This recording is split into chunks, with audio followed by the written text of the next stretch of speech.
Hello, hello, hello. It's Knits for Sanity, and welcome to day 4 of our Happy Mermaid Yarn Advent Calendar unboxing. And today's holiday tidbit, or did you know, is all about the Yule goat. Now, if you happen to live in a Scandinavian country, you probably already know all about the Yule goat. Or if you're like me, you just know about straw goat ornaments that you see around all over the place.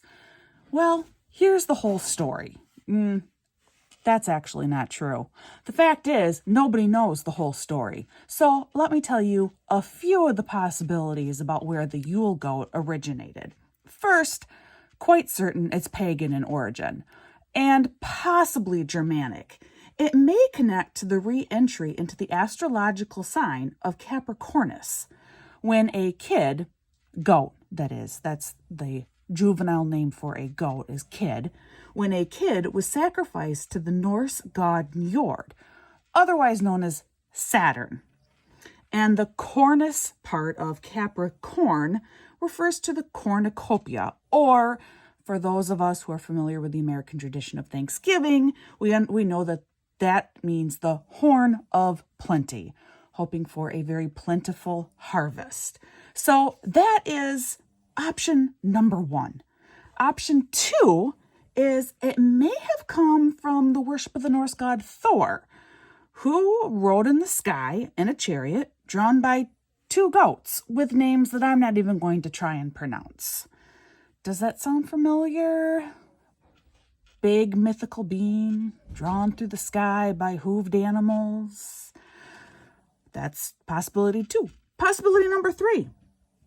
It may have come from the ancient Proto-Slavic beliefs in the Yule festival that would honor the god of the fertile sun and harvest. This god, called possibly Divac, but we're not sure because there were a lot of names associated with it, was represented by a white goat. So that's another possibility.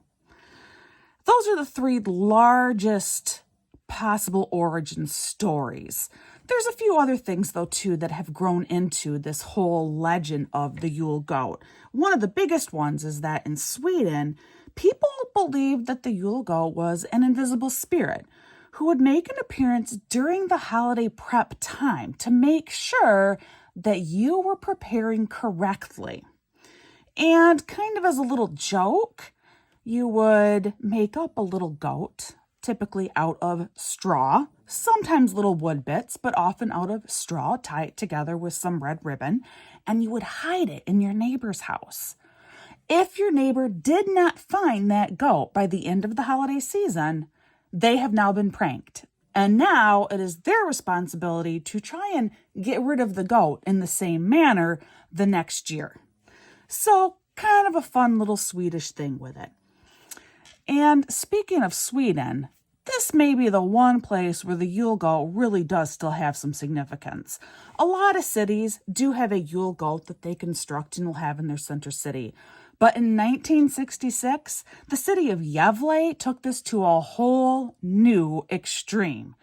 They now build a new goat every year that stands well over 40 feet high, and it can weigh like 4 tons. The thing is huge, but it has been great for tourism.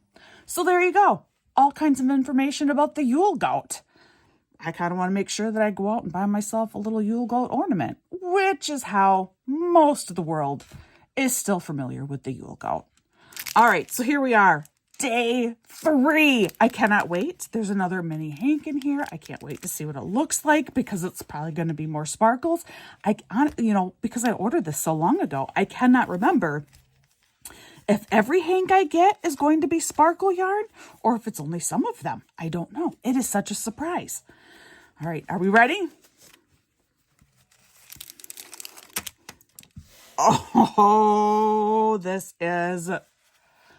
Oh, see, this is why I love Happy Mermaid yarn. Look at how beautiful this is. They call this hard candy Christmas. I see it. I totally see it. Do you? I love that. Oh, just fabulous. It is the same yarn base as all the rest, 70% merino, 20% nylon, and 5% stellina. Each one is a fingering weight, 2-ply yarn, approximately 87 yards, 20 grams. This is, I love it. I love it.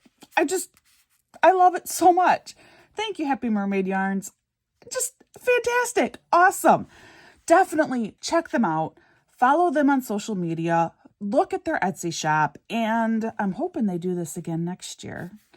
As I always say, please practice kindness. It's really the best option in any situation. And I hope they have a fabulous, fabulous day. And I will see you again real soon.